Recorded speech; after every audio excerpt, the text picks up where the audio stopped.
person who has acted like my father and has called me his daughter. They said, well, of course Lise is a female, but she's different. You know, I never actually talked much about, you know, I talk about myself a lot, and like I talk about my childhood and like what I went through like when I was a kid and stuff.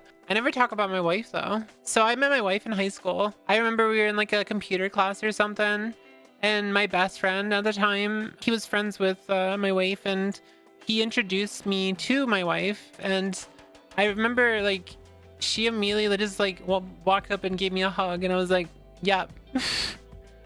So it was like one of those situations where I was immediately attached to her. But the problem is we were both dating someone at the same time. Like I had a girlfriend and she was dating a guy. So we didn't actually get together for, I want to say like a year, like after we met. But it was funny that like within like a week or so of us starting to date, I wanted to marry her, and like we had started making plans to like eventually move in together and stuff. And it's like, that's why I always like joke about how our relationship has always been very sapphic, because we've always been like a very stereotypical sapphic relationship. Like we wanted to move in together immediately, we wanted to marry each other immediately. We ended up having kids like really fast, like a lot younger than most people, which is what like people are always shocked to hear that my eldest is almost 18. My eldest kid is almost 18.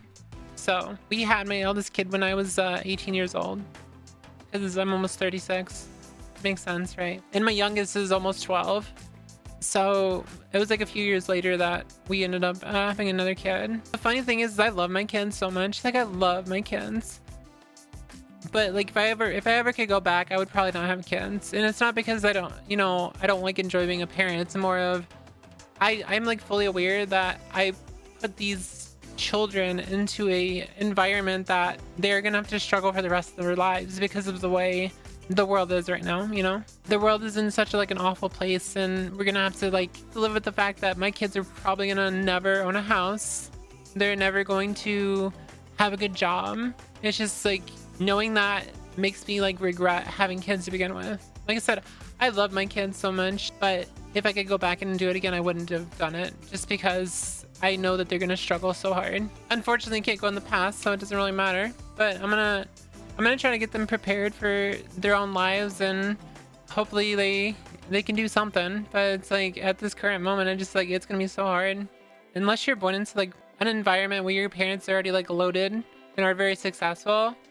The chance of generation like Alpha and Generation Z of ever like owning houses or owning property, at least the majority of them, is very slim. Like I'm a millennial and I'll never own my own house. And unfortunately, like getting houses through inheritance isn't quite the same as like working your way up and actually buying your own house. And it's just, it always sucks. It sucks like thinking about how the world could have been so much better if we had just like, if like society as a whole started moving more towards progressive ideals instead of more capitalist ideals. And we can see in like the latest election, fucking Trump somehow got elected, even though like it was clear that he was a very unpopular pick, but like, you know, people just didn't want to vote for a black woman, you know? And I know like Kamala was not like a very popular choice at all. Like I voted for Kamala, but like she wasn't a popular choice, especially with people who are like pro-Palestine. And also she went middle of the road when it came to trans issues. I've like covered it before. I think there is like a such thing as a lesser evil. I think we wouldn't be in the situation where you're in right now as trans people if she had gotten elected. It just sucks. I voted for Kamala because I thought, you know, I could make a difference. And honestly, that was the first time I've ever voted. I became political in any way because of MAGA. Like, if MAGA didn't exist, I would have never become political. I would have stayed out of politics. I would have never associated with leftists. I would have never became a leftist, like, to the extent that I am now. It's literally entirely, like, I've mentioned before on Twitter, it's like, they radicalized me. I got radicalized because, not only because, you know, I'm trans, and I came out, like, right at the pinnacle of the start of the transphobic panic, which was around 2022. That's when it was really starting to ramp up, like, really fast. So, like, I've already, like, started dealing with like, this panic bullshit this entire time I've been transitioning. So that mixed within, you know, Trump being potentially a president again was like, it was such a threat And like, it was so scary, like thinking about that, because I had seen like he had kicked all the trans people out of the military before. So it's like, obviously there was some agenda going on in the, you know, the background and stuff. We actually cut off my my wife's parents because they voted for Trump. Like, we don't talk to them anymore because they prioritize the high price of eggs and groceries and the high price of gas over my rights. So I remember walking out. We were over at my in-laws' house and her dad was talking about how, you know, Trump's not such a bad guy, and like he's basically trying to convince us to vote for Trump instead of Kamala. And it's like, are you fucking serious? And like, I was just sitting there like baffled. And then as soon as I heard her dad say something along the lines of talking about men and women's sports, I walked out. I just walked out. Because to me, that means that this person who has acted like my father and has called me his daughter doesn't think I'm actually a woman, because he is using the same things that other people are saying. He actually stood in my face and talked about men and women's sports. And when questioned of like if they even thought that I was a woman, they said, well, of course Lise is a female, but she's different. And we cut him off after that. And we haven't talked to them since, and it's been 2 years. Yeah. We haven't talked to her parents since. Kamala offered nothing. She just wanted to do MAGA light and call it a day. I don't think that's accurate. Honestly, I don't think it's accurate.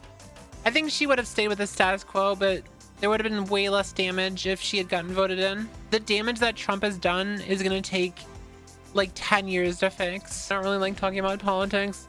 I came out in 2022, which is like at the start of the fucking trans panic. So of course I'm frustrated.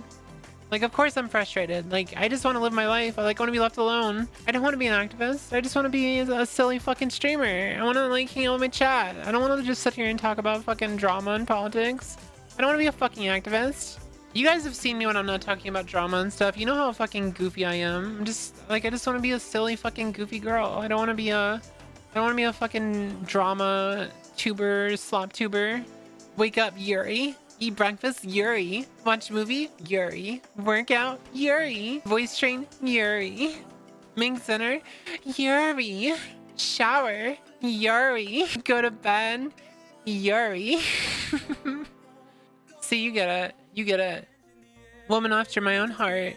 I love being so fucking gay, chat. She's pink and she's glowing. Her hair stays flowing and she drops hot takes like she just don't care. Your precious lady is about to arrive. Wouldn't advise getting on her bad side. Don't know if she has talent, but she just might. Everybody questioning who the best druid around is. Like, who is? It's the pretty pink icon.